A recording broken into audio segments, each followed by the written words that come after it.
branch reported that there was one guy, one doctor, he had encashed his fixed deposit receipt 6 times. My question was, computers are supposed to be, always right. Yeah. How does this damn thing happen with a computerized system? Did that ever make you feel like I'm riding on the wrong horseback? The entire banking community, 80% of it runs on just 3 core banking systems. All of them are domiciled outside the country. You won't trust your spouse, you won't trust your kids with these kind of questions, but the questions which you can never ask all of them, you ask ChatGPT. They don't need to give you coffee, tea. They don't need to put you an office table or maybe an AC. Yeah. It works 24/7. Correct. And it is error-free. Yeah. Why should at all a business hire you? Let's be clear. Most Indian companies are one click away from a disaster, debit or credit.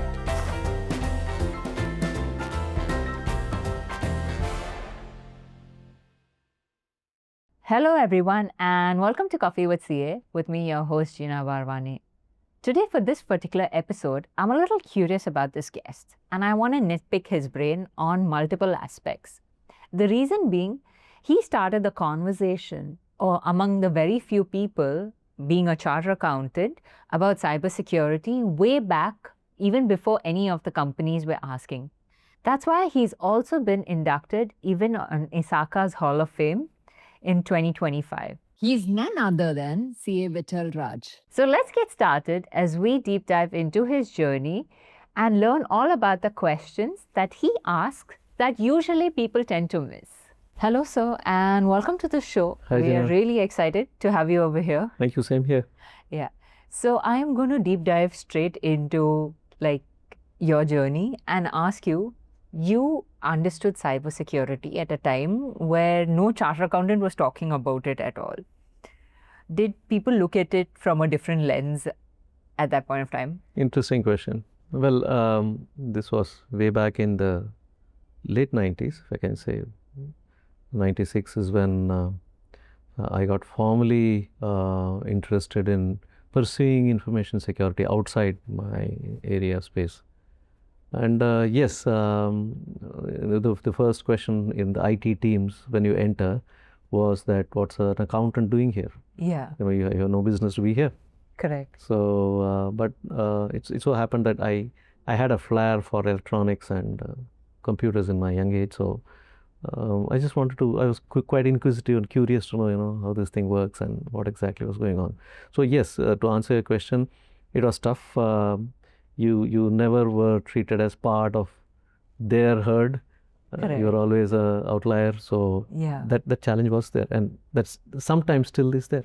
That's still there till date, Yes. even after all that you've achieved? Oh yeah, because what typically happens is that we still do not have many chartered accountants who are into technology. Correct. On the practice of what we call as the information risk assurance practices. Yeah. So typically what happens is that a chartered accountant, as the name also says, is an accountant, is what people Correct. think, and they say that their job is just to do tax audits and that's it. Yeah. So that's an impression that is not as much as it was earlier, but yes, it still is. It's still. And it ironically, if you see, from my experience, the chartered accountant has a very unique position to contribute to assuring the boardroom on something which the boardroom considers as, A tech aspect. an incomprehensible, Yeah. is the tech, and it only keeps on sucking money. And Correct. so they say, how do you really measure this thing? Yeah. And how do you really see that it's really working for me or not working for me? Is it everything is safe? They hear about attacks outside. They obviously get very anxious sitting in the boardroom because they have a huge responsibility. If something goes wrong, Correct. they got to face the regulators, and a whole lot of things go wrong. So I'm going to take you way back to your childhood. The reason being is I want to see how you wanted to develop the flair of technology and cybersecurity, as you mentioned, that you loved dismantling pieces of electronics and you were very curious as a kid. I'm Yeah, assuming. looking back, yes. So my dad used to globetrot around the world, so I used to get some of the best toys. Okay. So, and there always was this, what you call, this curiosity to say the itch. Yes, it's the right word. Itch to say, how does this damn thing work? Correct. And so the only easiest way was to dismantle it. And of course, I never knew how to put it back again. That's different. But when you dismantle it and you say, oh, okay, that's how it was done, then you get a good amount of beating from your dad to say, okay, you broke this. And some of them are pretty expensive toys. I still remember one particular toy, which I must say that there was this bartender. It was a small piece, an old guy, and he had the bottle in one hand and the cup in the other hand, and you go to shake, and then he will drop, and then he will drink, and then his face goes, all colors, and then fumes used to come out of his. I was curious. I said, lights, okay, but fumes, smoke, how does it come?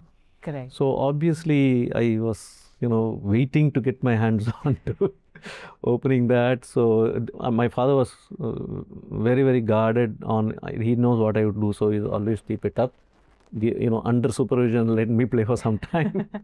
But then I got an opportunity, and then I really opened it up, and I was, really, really surprised to find the small cylinder with a piece of cotton stuck in there and an electrode, and when you fire it, it gives out smoke. I said, wow, that's something interesting. So in a piece of toy. Oh yeah, in a piece of toy. So that kind of led to interest in programming later.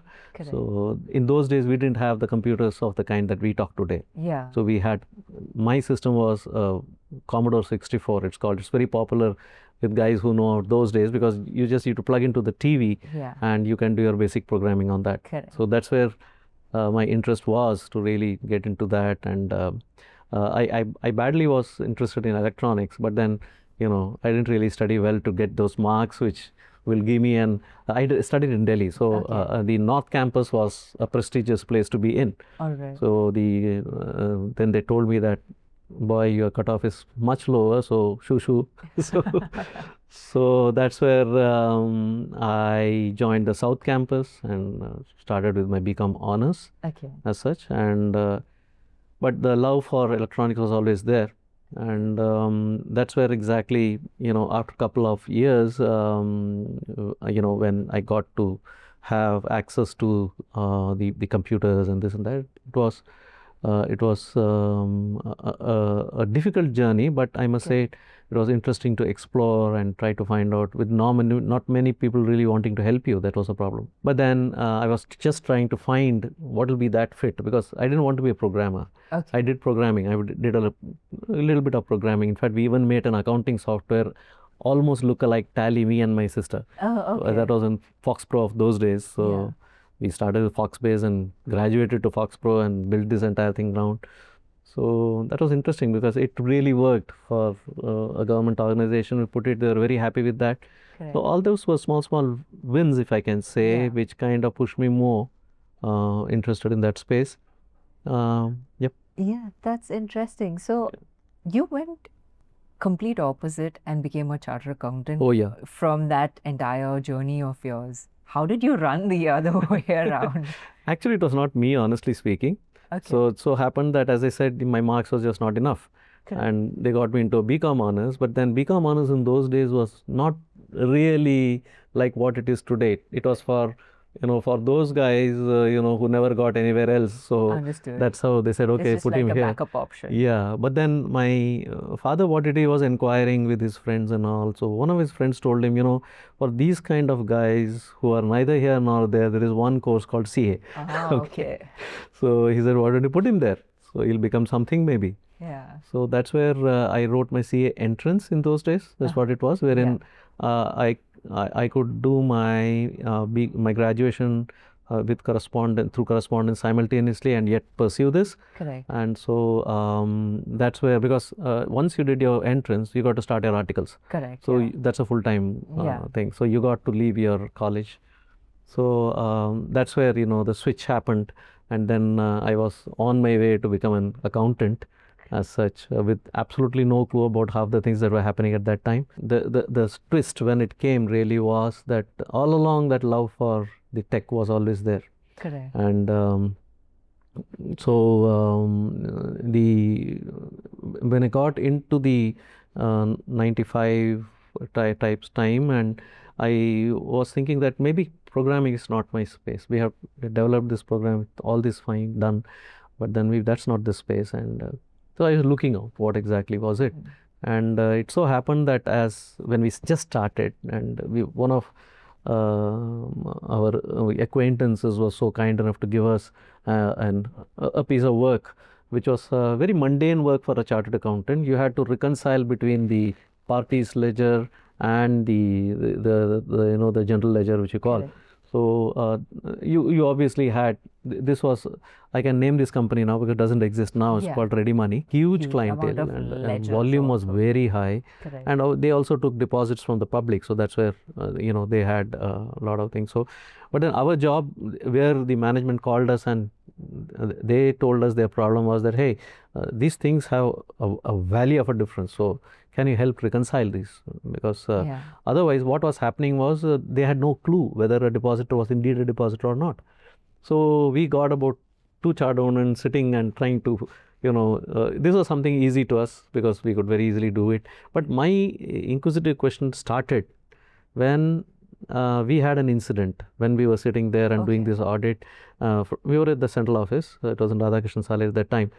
And then what happened, the branch reported that there was one guy, one doctor, he had encashed his fixed deposit receipt 6 times. Okay. Okay. And he's an MBBS doctor, Okay. well qualified, Yeah. so you wouldn't raise a suspicion on him. Yeah, for sure. So obviously curiosity was, how does he do it? Correct. So then we of course spoke to the deposit manager and tried to find out, helped him to also track. And then that's where it came out that this guy, the company had a problem because the books were not reconciled. And whenever somebody came and said, I am a depositor, showed you a certificate, you got to honor that. But you had no means to check in your books whether this Correct. guy was still a depositor or not. Yeah. So he deposited the same one. Yeah, so because the books were under reconciliation, whenever he would go and encash that deposit, it would get recorded in the parties ledger but not in the general ledger. So there was a gap always, Yeah. sitting somewhere. So what this guy did, he used that. He knew that there was this problem. Like So a he'll go to loophole. different branches in different towns, right? Okay. And say, hey, I lost my deposit certificate. Here's the indemnity bond or whatever you want, signed. So give me my money. So every branch, because the only thing they could do was get an indemnity certificate. They Correct. had no way of checking in the system whether the guy is a depositor or not. So they kept on giving him branch by branch by branch. And then fortunately, our team got together and we took the help of the police. And the 7th branch, the Kumbakonam branch, I still remember, where he was supposed to go, the manager immediately informed because they had sent out the Yeah. message. Correct. So he said, this similar guy, he's a doctor, coming with his wife and bringing a depository. Just asked him to come after 2 hours. So what should I do now? So they said, you get the police, this is blah, blah, blah. They caught him red-handed. So that happened. But my question was, computers are supposed to be, always right. Yeah. How does this damn thing happen with a computerized system? Correct. So that's where the curiosity really arose. And fortunately, I found a CA inter who did not pursue his career as a CA, but was heading IT. So that was a great opportunity for me to patch up with him, try to understand how things work. Yeah. I say, you keep on printing on the bottom of every statement, this is a computer generated statement, it doesn't yeah. require a signature, but what are you doing ultimately? So why does this happen? So he says, the simple problem is like this. So he told me that, where the gaps come in terms of the delays in communication, this, that, system not reconciling.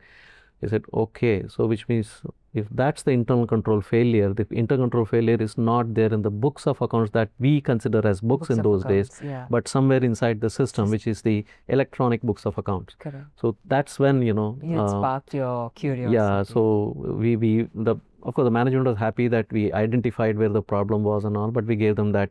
But the spark also took place in Y2K, Okay. wherein I passed my CISA in 97 Okay. and 96 rather. I was looking for something that will give me a break. But then you go and tell I'm a CISA, nobody understands what you are. Okay. Yeah, because it's not very common. It's not common. Nobody even knew about something called systems audit in those days. So it was just going on and on. Then Alacrity was my client. They, of course, we know they are not there anymore. But then they were brilliant in terms of their whatever they did. And there, the finance guy called me and said, "This Y2K, everybody is making a scare. Tell us what it is." So I told them, what it is and all. So then he said, "Can you help us to find out whether we'll fail in Y2K?" I said, "Oh my goodness, okay." I had to say yes. But even though I wanted to say no, because I didn't know how to do about doing that. So that's where the whole challenge was. So we took it up, and I, approached a friend of my father who was an engineer, and asked him, "What should I do now?" so he says, "No worries." I'm blank in this black hole. No worries. This is what the problem is all about. So then I got it immediately. I said, "Okay, got it, fine." So then I went and helped them to sort out this entire thing and tell them, this is what you need to do. I can't tell you how to do it because you'll get your programmers to do that, but this is what you need to do. And then they got it and they were pretty safe for a bit. Correct. So that's where, these two were the major kind of, I can say, a kind of turnaround, which said, okay, I think I can still be a chart owner, but also be a tech guy. So that's very interesting. I love how, your curiosity from one thing to the other led you to where you are today. Right.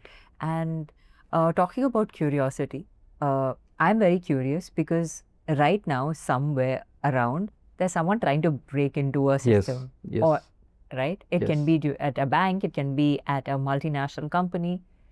So what is one thing that you always advise people and they still don't acknowledge it because it's very, See, I'll tell you, there are two things I would rather say. The first is the mindset that I can't do it. Yeah. This is too tech for me. Okay. I'm scared of tech. Correct. So, in fact, I can assure you, and I keep on saying this, all the tech controls are nothing but glorified common sense. Correct. Right? I called it as glorified common sense because the jargon scare you. Yeah. It's not really the subject. If you said, I am going to do it, I am going to break this, you just get down one step down, you start seeing things. Because what is it ultimately? The principles of internal control don't change. Correct. They never have changed. Right? You are trying to apply that principle using the technique of an automated system or a technology system. And you are trying to put the same control there, because if your bank transaction is, the entire logic is being driven by a computer, obviously the internal controls underlying that also need to be driven by the computer, and that's where the gap was. So if you see why the frauds happen, majority of them is because somewhere, there is an internal control failure that happens. And the good, the bad thing or whatever about tech is that it goes in geometric progression. If one transaction of the 1 million transaction goes wrong, goes through a wrong logic, the entire 1 million go through the same logic. So it's extremely important to understand that, the gate, the internal control gate through which the transactions travel, does it test for these basic internal control principles? Correct. And if we start embedding that into the design of the way that you build your applications, the way that you structure your entire technology architecture, you will find that the risk comes down significantly. But we have to understand that tech is complex. Tech is intermingled. Tech is least understood. So this problem will continue, right? But the one person, if at all, who can make a difference to this entire thing is a chartered accountant. Why? Because a chartered accountant has a very in-depth understanding of how business works. Correct. We are trained to do that. We are trained on professional skepticism. We always keep on the lookout for what's wrong. Right? And the third thing is that we understand risk management like nobody else from a financial or a business perspective. Correct. So typically these are the three qualities. When you combine it with the understanding of the tech, I tell you, you have a deadly combination there. That's the reason you'll find that those chartered accountants who have made it big in tech, whether you take Mahalingam of TCS, or you get a whole lot of guys who are chartered accountants there who have made it very big. Correct. They understood that if you connect both sides, you're there. Like you're connecting the tech aspect and the business world. Yes. So the board ultimately is, that's the biggest confusion for most boards even today. Yeah. Because they say, hey, the CISO, because I advise on a couple of boards, some of the characters come and, on the sidelines, they come and tell me, Vittal, this CISO guy, when he comes and makes a presentation, there are red, green, and amber is what I see. Yeah. The red keeps on, pumping my BP up. And I don't know what question to ask because it's so jargonish. It's and very I'm not able to alarming, but understand. you don't know. I don't know what it is. Should I be worried as a board director or not? Correct. So then I say, hey, you stick to your questions, right? You never go into their territory. You say, okay, I want to understand if a trial balance is not tallied, why the hell it is not tallied? Very simple. Yeah. If they are able to explain that from a system point of view in plain language, you got your answers. So I said it's important that we stick to our perspective and still demand those answers from the tech and make them to give you a very simple language. Experienced technical people do that because they have business in their blood. But generally what happens is the person has come all along the pure tech path. Correct. They do struggle with the understanding the business side. And ultimately, let's be clear, the IT is for business, not the other way around. So you ought to make sure that you're transparent in when you contribute to the business. It's very well said that IT is for business and not the other way around. And I believe like a lot of IT companies are also, they're running businesses on the side. So they should be building solutions. Absolutely. That understand the basic necessities that a business needs. Yeah. Absolutely. Very well said. I'm going to ask you one question, which is basically, you were betting on something, especially being a chartered accountant in the cybersecurity world, when no one was listening about it, right? Did that ever make you feel like I'm riding on the wrong horseback? Sometimes yes, because first of all, let me clarify that I was not the only guy who was the first of his kind. Yeah. They were my seniors, couple of very small group of them. Yeah. Approach has to be in terms of, how can I connect it to the business context? That was lacking when I started. Yeah. Because I used to be fascinated with all the routers and routers and quite a lot of technology and what it does and all. But if somebody asked me, so what? What's it in for business? Yeah. I would not have been able to answer at that point in time. Yes, when started, it was not really a clear mind to say, oh, this is how I'm going to, create value for the business. I had not really a clear business direction. But because the passion was running this entire thing, so what happened was it just, you know that this is my area. You get it like that. Correct. So that then started kicking in the later years, and I was able to bring value.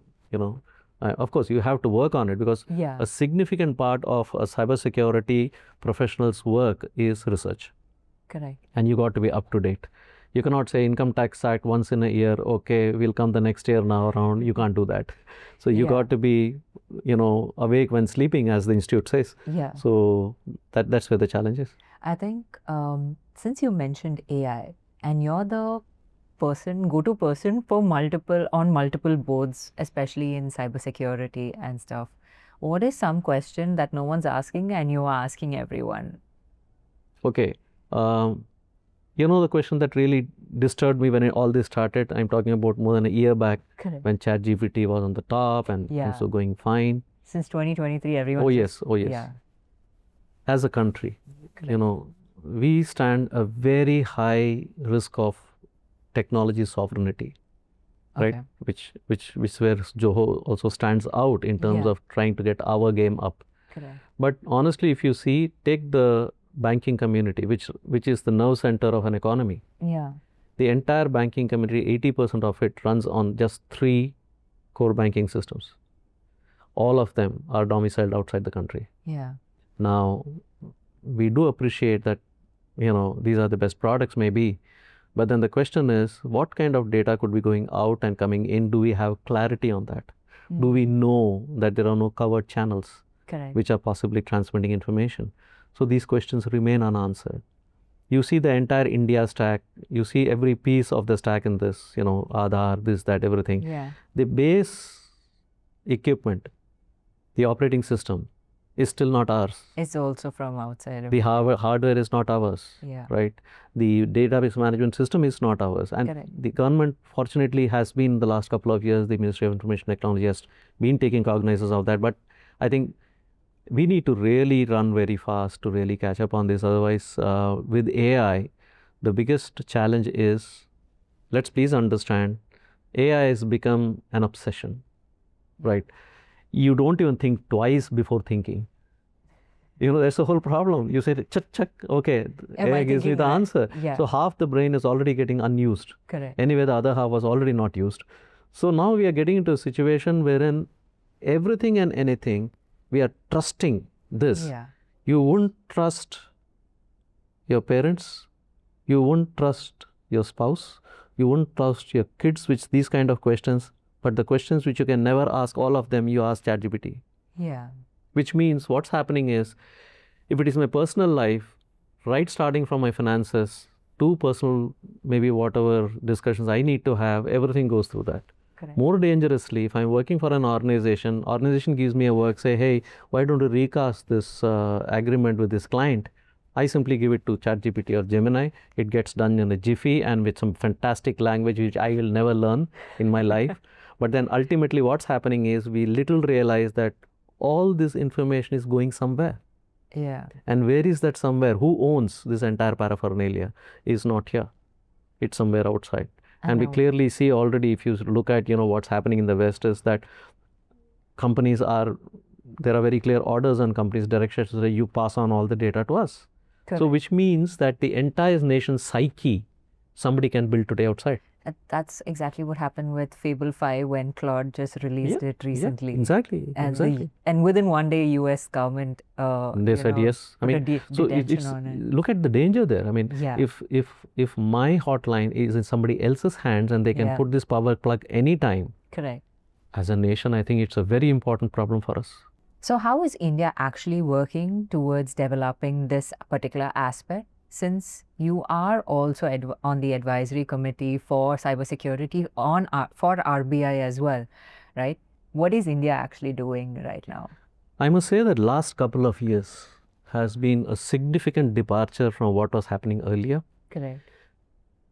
The regulators have been really getting their act up, and I can tell you, working with RBI, it has been a very, very engrossing journey for me as such, because you're sitting almost at the cockpit of the nation's financial system. Correct. As a regulator, and you're looking at how do you make sure we protect this thing, right?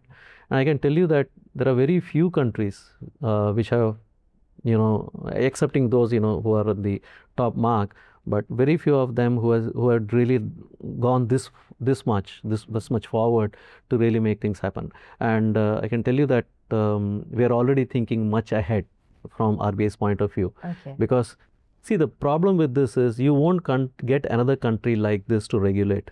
Yeah. Because this is full of complexities. You have the smallest pawnbroker sitting somewhere in one village. Correct. And lending money. You've got the largest multinational bank which is working somewhere else, and in between you have the large private banks, you have the cooperative banks, the urban cooperative banks, the fintechs, and a whole lot. So the entire environment, if you see, in a democratic country like ours, is pretty complex, and all of them don't have the kind of capital that they would love to have. So what happens is, in many cases, the IT is not even inside the organization, it's somewhere outside. So when you have such kind of challenges, as a regulator, it becomes a trapeze act, if I can say, to balance between the so-called mature organizations who need to get their cybersecurity act up, yet protect those and bring them to speed where they are still not there, even with regard to basic IT. Correct. So I think it's a pretty challenging role that RBI has, because when I was earlier outside RBI, I said, why does the central bank do all this? Yeah. But once you're in that seat, you understand the problems. Yes. You're like right from the smallest of small, like kirana store has to be protected. Exactly. Yeah, it makes sense. So if you see, UPI has been a runaway success. Correct. Right. Yeah. And we are clocking numbers every month, and it's already in demand with several other countries who have adopted it. Right. Yeah. The beauty is, so far, if you see, the frauds on UPI platform are still very less. Yeah. But like the digital arrest that happened couple of Yes, it's been months happening. back, and Yeah. you can imagine the kind of trauma that people went through, the money that they lost, and everything could have been done if we had been, ahead of the curve, if I can say, from as a nation. Correct. It's not just about one regulator here, it is getting the act of all the regulators here. The good thing is it did happen. So now we have all the regulators coming together and trying to plug this problem. And I think now we know that digital arrests are much controlled. Yeah. Right? So the challenge always is to. It's a very scary scenario. That it's scary. It's scary. Yeah. Absolutely. I mean, do you know whether now your mobile is being hacked? Correct. We don't know. I mean, the biggest challenge is none of us have even installed an antivirus on our mobiles. Yeah. We don't do that. We don't even think that's required. Yeah, we right? think it's a thing of the past, which we would do it on our computers or systems and I mean, let's look at this. You leave your home without your spouse, okay, without your parents, okay, without a kid, okay, never without your mobile. Yeah. So it's become your identity. It has become your bank. It is becoming your grocery center. It become everything for you today. But then the question remains is, as a customer, can somebody tell me whether I should trust this or not? Can somebody tell me whether I can trust a ChatGPT or not? We don't have answers to those questions because of two reasons. One is the complexity of the technology itself, and second is the problem sovereignty. Yeah. So unless and until we get these acts together, we won't be there. But we are getting there slowly. Yeah. I have one question which I'm going to pick up from this answer of yours. Say, even if someone doesn't know what are the questions to ask, right? But they are also scared that they'll be behind the learning curve of getting ahead of their peers as such with the field of AI, with the field of just trying to use digital apps for whether it's for banking, whether it's for anything. So how do we balance this two? Good question. Very good question, I must say.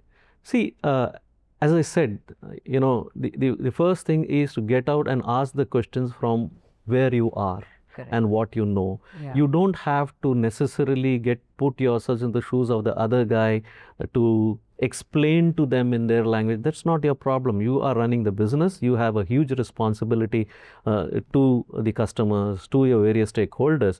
And obviously, it is important that when you're running a business, get the answers on your terms. Yeah. So I think the first thing is get down to asking those questions.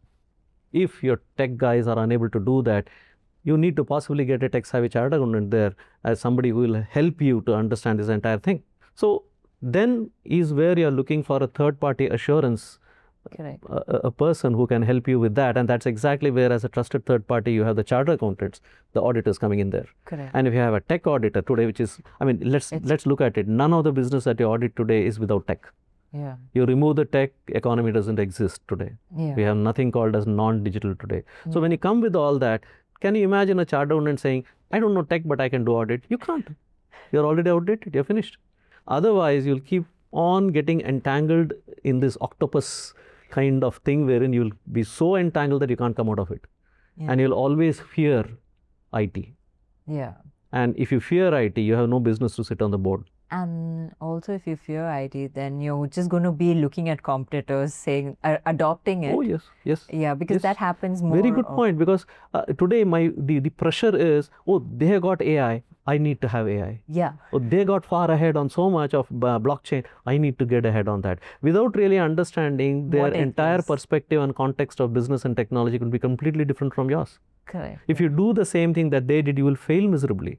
Yeah. So it's very important when strategizing, you have the business context first. And that's where the new, we just got a set of standards out from the Institute of Chartered Accountants India on information systems audit. Correct, yeah. And the first thing we have done there is to bring in that business context everywhere.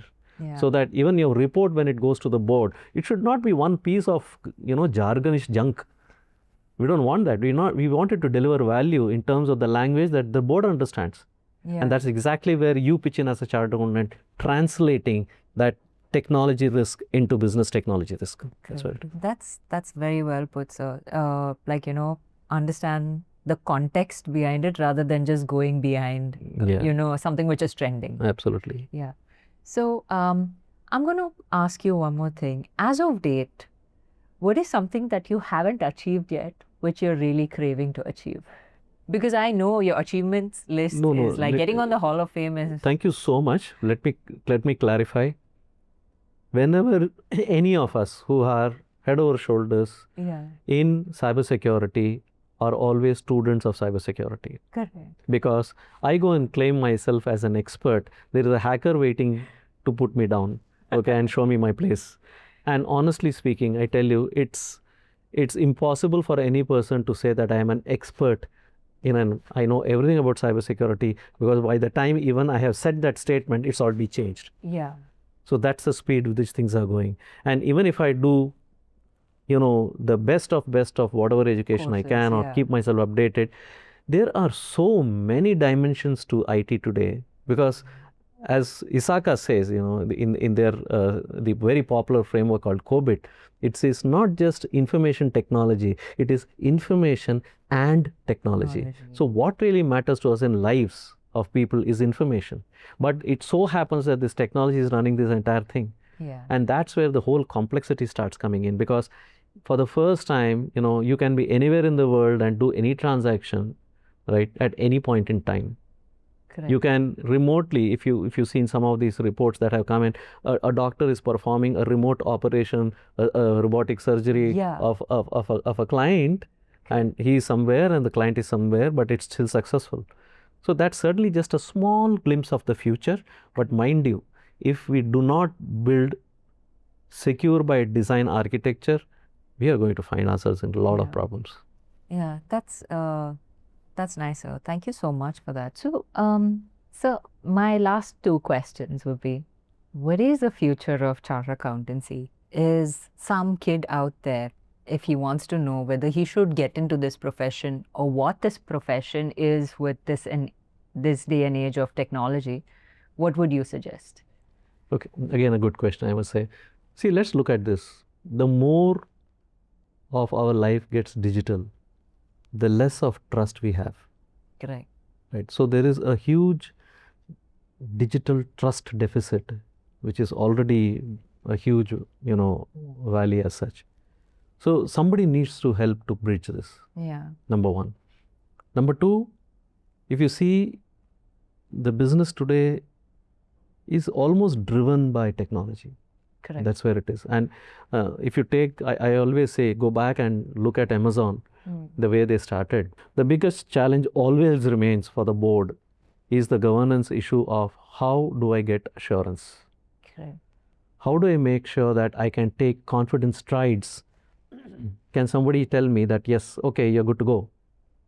That's exactly where the board needs somebody who can understand and talk business, at the same time ensure there is a right mix of technology in that, which is essential for them to take those decisions, and give them the assurance by looking at whatever from a business technology point of view, not a pure tech point of view, nor just a business point of view, to give them that assurance, say, hey, we have done this, and we looked at all this, I can tell you that you're good to go. So it's like getting your diagnostics done as part of a regular routine maybe, or if you find something going wrong, you trust those diagnostics. Yeah. And if you have to trust those diagnostics, the pillars which runs those diagnostic system has to be equally trustworthy. So that's where I think the role of the chartered accountant in the future is going to be more and more on this. And if you really look at it, the first thing we have to understand is change, as we know, is a constant. Correct. And unless and until we change ourselves with the times, naturally you'll be left out. If you really look at this, the big furore about, oh, AI is going to take away all jobs. Yes, it is going to take away all jobs that are there now, but it's going to create a whole lot of new jobs. If you look at the World Economic Forum report on the future of jobs, it's very interesting. Yeah. They say that there's a whole lot of new jobs which are, which coming up. Wouldn't have imagined. We don't even know that we are eligible there. I mean, half the guys don't even know such jobs exist. Yeah. So I think that is where, if you see, the ones who are able to be ahead of the curve and buy this this space are there. So I think the same thing with chartered accountants. If you're dreaming that, okay, I will still do the compliance of yesteryears and become a successful chartered accountant, it's not going to happen, let's be clear. Correct. Because compliance is just this much for AI. Yeah. And it's much more accurate. They don't need to give you coffee, tea.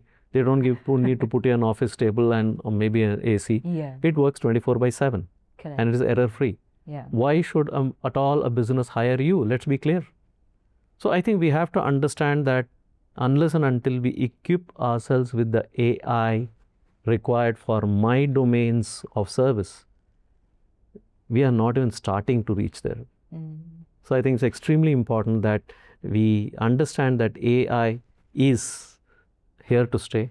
Yeah. It may the good thing about for a chartered accountant about AI is it is not reliable. Therefore, the chartered accountant should look at More making it reliable and assuring that yes, it can be made robust and how to really find out where the gaps are. So I think from a concept point of view, from a principle point of view, chartered accountant has everything which is required for, providing that digital trust assurance. Yeah. But we need to really equip ourselves sufficiently there. And let me tell you, I still remember one of my friends telling me that you got to be running faster to be at the same place. Yeah. And that's becoming more and more real now. I think unless and until you are there to understand how technology is being used by business and see that how you can bring in that flavor with regard to serving that business using AI, we'll be lost.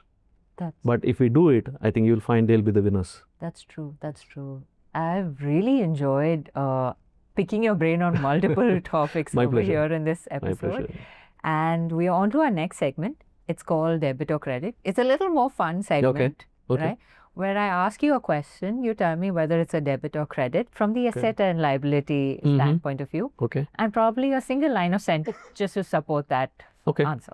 So I'm going to use my phone for this segment. Pardon me for that. Sure.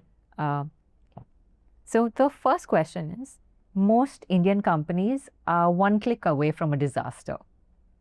Debit or credit? It's true. So do I say a debit? Yeah. Yes, it's a debit. Okay. AI is more risk than it is an opportunity. It's a difficult answer to say when you say a debit or a credit. There are both sides to that coin. And the reality is that it is like the mobile phone which they used to tell us that, oh, a microfail signal will spoil your brain, this, that, nothing happened.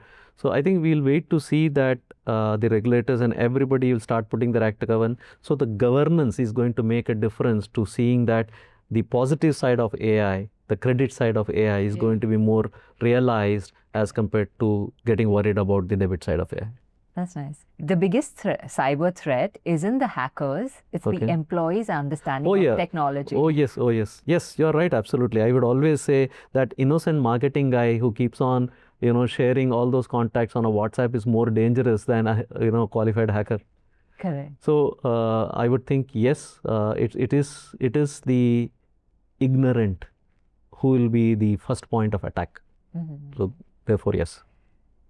If your data is online somewhere, assume it's already been exposed. Debit or credit? Debit. Okay. It's no longer a question if you'll be attacked, but when? Debit. Very true. Absolutely debit. All right. AI governance is already years behind AI adoption. Debit or credit? Debit. Okay. My last one. Within 5 years, AI-related risks will become bigger than traditional cyber risks. Debit or credit? Significantly, yes, because what's typically going to happen is we are going to see quantum come in place. And once quantum comes in, it is like your computers in your hands would be like fizzing at speeds that you can't even imagine. Yeah. When you combine AI with that, your decisions will be, before you can even think about that decision being taken, it's already taken and done and approved and gone. Correct. Right? So unless and until you put in all those guardrails in place, we are going to find it very, very difficult to really survive in that, high-tech kind of society that we might get into somewhere. StarTech is here. There's no doubt about it. All right. That was my last question. And thank you so much. My pleasure. I've had a lovely time picking your brain on multiple topics. Once again, really appreciate your time and effort for this episode, sir. I must say thank you so much for your knack of bringing things out of me. I think that's a unique art, I would say. at the same time, I enjoyed this conversation, and I just hope that it has been useful to who's ever listening there. Definitely, definitely. All the viewers out there will definitely be, curious to learn more about it from you, sir. Thank you. Yes, thank you. Thank you so much.